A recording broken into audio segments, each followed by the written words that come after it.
ICT Minister Tatenda Mavetera is unfazed over social media attacks that she is unqualified to hold the post, dismissing political opponents who have raised the matter as being petty.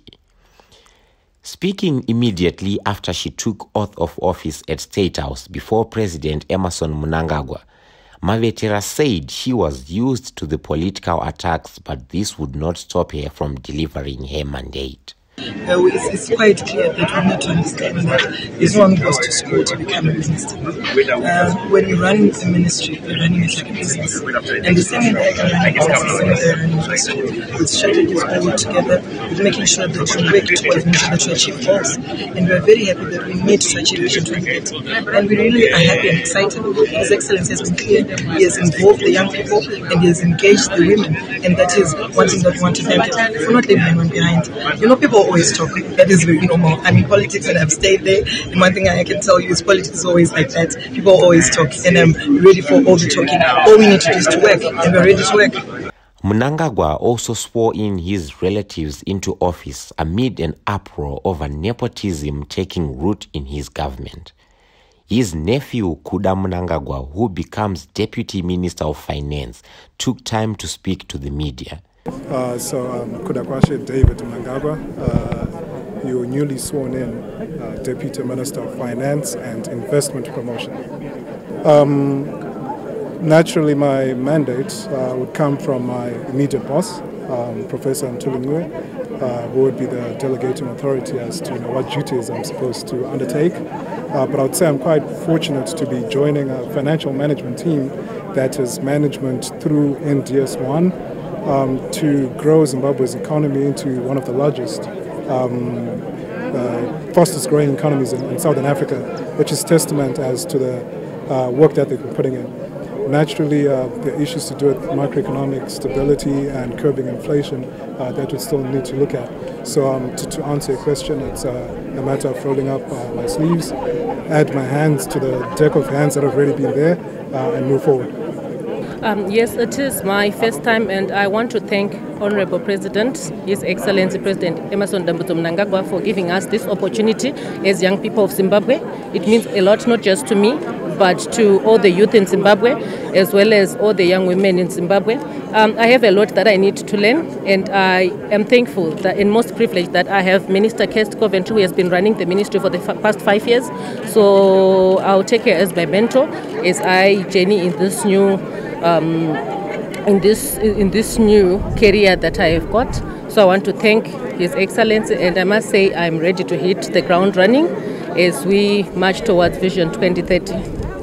Honestly, for sure, we're going to give this task, we're going to work it wholeheartedly, and we're going to do our best. Like I have said before, I'm still new and I'm yet to learn how this has been going on. So all I can say is I'm going to try my level best to do all we can to uplift sports in Zimbabwe. I found myself in the struggle for opportunities for the people of this country at a very tender age of 15. I am in this job because I love people. I'm very grateful that President has given me this opportunity to work with women, to work with SMEs. We know that when we talk of SMEs in this country, that's the pulse of the economy. And we are saying in order for them to grow, we have seen the President creating such a big, nice environment. And this is where we are going to work. My job, I think it's well cut out, comes from the people. And that's why I said the first thing I'm going to do first is to do stakeholders consultations. Find out, what do the SMEs want? What do the women of this country? Who has been left behind? How can we bring everybody on board and work with everybody? I love working with people, so whether it's farmers, whether it's miners, whether it's people in the manufacturing, whether it's small-scale miners, and anybody, we will be working together. Women have got the capacity to handle this economy and take it to a higher level. Women, especially when you come to social issues, no doubt. We are very grateful. The government of this country since independence has been putting a lot, investing a lot in terms of a girl child, sending them to schools. We've got all the girls who are engineers and all girls who are doctors, lawyers, and we are saying we need to sit down and say, as women of Zimbabwe, what is that we can do to push forward and help our president achieve Vision 2030. Well, we are very grateful that at least the president has used his executive powers to bring up the numbers. If you look at the performance of the first past the post, I think we didn't do well as women, and we continue to go back to the electorate to say, look, women who are capable, let's pick them out, let's give them support, let's support each other as women, let's celebrate each other as a sister. There's a lot which we can learn from each other, and we can demonstrate. Women empowerment issues, gender parity issues are no longer human rights issues. They are economic issues. You know, we need to make sure that we bring our women who actually constitute the biggest percentage in our country. When it comes to voting, we know it's women. So we are saying our women together with everybody else, we can bring our economy to a level we all want. This is our Zimbabwe together, and as women, we'll be working together with SMEs, community development. That is the pulse. I'm just going to continue working. I worked hard in the Ministry of Information. I spoke a lot about Zimbabwe is open for business, and now it's practical. We have to see that Zimbabwe is open for business for everyone, for the women, for SMEs, and each and every one of Zimbabwe, because our president is on record. We shouldn't leave anybody behind, or any place behind for that matter. Thank you. Thank you. First and foremost, I want to thank His Excellency Comrade Dr. Emmerson Mnangagwa, who has actually believed that we can run this race together in the infrastructure fraternity. And I'm happy that for me it's easier, because I'm just going to resume what I left a few days ago. So it's like someone who was off duty and who is just continuing. So in terms of the terms of reference, it's easier for me, because I'll just implement what we have planned. But the most interesting part of this program is that for the past 3 years, we were busy as a ministry focusing the entire infrastructure component in terms of the rail, the air, the roads, and even the inland waters. And it's now easier for me where we are going to be implementing. But what I want to thank His Excellency Comrade Dr. Emmerson Mnangagwa most about is the issue to do with consistency. That as a ministry, we are not going to be, in terms of the architecture, we are going to be continuing where we left, and also in terms of the Vision 2030 agenda, which is something that is achievable. And you see, as from tomorrow, we'll be busy in the office, running with the projects that were stalled, and you'll see a number of roads that we started and that we're actually behind. We are going to be accelerating that, and also to thank the new infrastructure that we have, Robert Gabriel Mugabe International Airport, which is so important even to the nation in the aviation sector, where we are also going to be lobbying and inviting other players to participate in the airspace.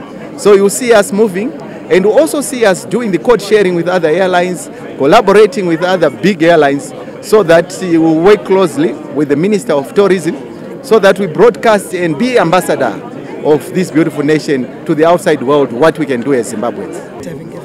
We really want to thank His Excellency Dr. Mnangagwa for also giving the youth and also the young people an opportunity to also occupy some of the key decision-making positions in the society. We are also happy that His Excellency has been clear, saying that we don't need to leave anyone behind, and that's exactly what he's doing. He's also involving young people going forward. And ICT is the bread of the world. We would say that we leave ICT, and indeed what we need to do is to work on issues that are supposed to make sure that we propel ICT going forward. And indeed, if you can look at it, you realize that when we talk about ICT, we're also talking about our day-to-day runnings, and that's what we need to do. And in Zimbabwe, I think you've seen it. We have tried to also make sure that we adopt and embrace ICT going forward, and that is what we want to do. And in the ministry, we are saying, if you look at the rural populace, it's quite important for us to come up with measures that will also make sure that we take ICT to the rural population and going forward. But indeed, I'm looking forward to this job, and I'm very excited. And I would like to say to the rest of Zimbabwe, all the young people who are out there, it's an opportunity we've been given. Let's celebrate it as we go. Before the swearing-in ceremony, Mnangagwa had met his ZANU-PF provincial leaders for Bulawayo and Matabeleland North, who came to congratulate him for his victory in an election condemned by SADC as a shame. Bulawayo chairman Jabulani Sibanda, whose province failed to win a single seat, was emotional as he spoke to the media after the meeting. Not next elections, even from now, They can occupy the council, but will occupy the houses. The housing structures that are there, I don't want to mention them now. You'll come to Bulawayo, you'll witness when the president comes there. There's a lot that is happening. The situation is what it is now. We say, this is what we have. But let me tell you, it is not going to pin us down. We're a people, we've been fighting yesterday, we're fighting today to determine our own destiny, not only as the people of Bulawayo, not only as the people of Zimbabwe, but as the black race of Africa. So finally, this is where we're going. Jabu, yes. People say your generation of fighters failed to educate your children. Sometimes, yes. Our programs in the party, sometimes, yes, I agree, we failed. Look at Cuba. It is 60 miles from America. The best of imperialism, 60 miles. But they failed with an economic embargo, not even sanctions, an economic embargo. Cuba has produced more doctors per capita than any other country in the world. Actually, the doctors in America are coming from Cuba. In Britain, they're coming from, in Germany, in every other European country, you have got more doctors coming from Cuba than doctors coming from their places there. It is because in their pequeno, what we used to call here a youth setup, we did not do our work properly. And this time we're going to do our work properly. For us to defend the revolution, it is not pinned on how much we have, but it is pinned on how much we distribute as knowledge to our people to be able to sacrifice themselves so that they defend their revolution and their right to their self-destination, a destiny as a people. Yeah, it was a surprise. But we worked very hard as a party, and I want to thank His Excellency. He came to the ground. You see, we were in Kai, the ground was full, and our vice presidents came and campaigned in Nkai, in Lupane, in Wange, Victoria Falls. Even our Politi Bureau members, we deployed them there to campaign. But last minute wave came and hit Bulawayo and part of Matebele North. Yeah. How many did you get as a province? As a province, we get 4. So we have got, with the PR and Senate, we've got 9 MPs. But the actual ones you got were 4? We're 4. We're 4 out of 13. So this time it was not on our favor. But come 2028, we promised His Excellency that we are going to work hard. And you know, in terms of development, Matebele and North, we are the most beneficiary province. We have got a lake, Kwaishangali Dam, and we have got Bulawayo or Victoria Falls Road, which is under construction, and we have got Unit 7 and 8. You know, before His Excellency came to power, there were load shedding, but now load shedding is the thing of the past because of Matebele North, and that Unit 7 and 8 was commissioned by His Excellency, and devolution projects in all the 7 admin districts. There's clinics, schools, roads, boreholes, piped water scheme. So how do you seek to persuade the people of Mat North? Yes, we'll talk to them. I don't know what happened, and even now they are crying that they made a big mistake. Yeah. So as from now, we are not stopping. We are going to the ground and work for the party for 2028. The ministers have been appointed and have taken oath of office ready to deliver. They will be judged by the results of their work. Mnangagwa, who serves his last term of office as president, will be judged with what he will deliver for the nation in the next 5 years through the work of his appointees.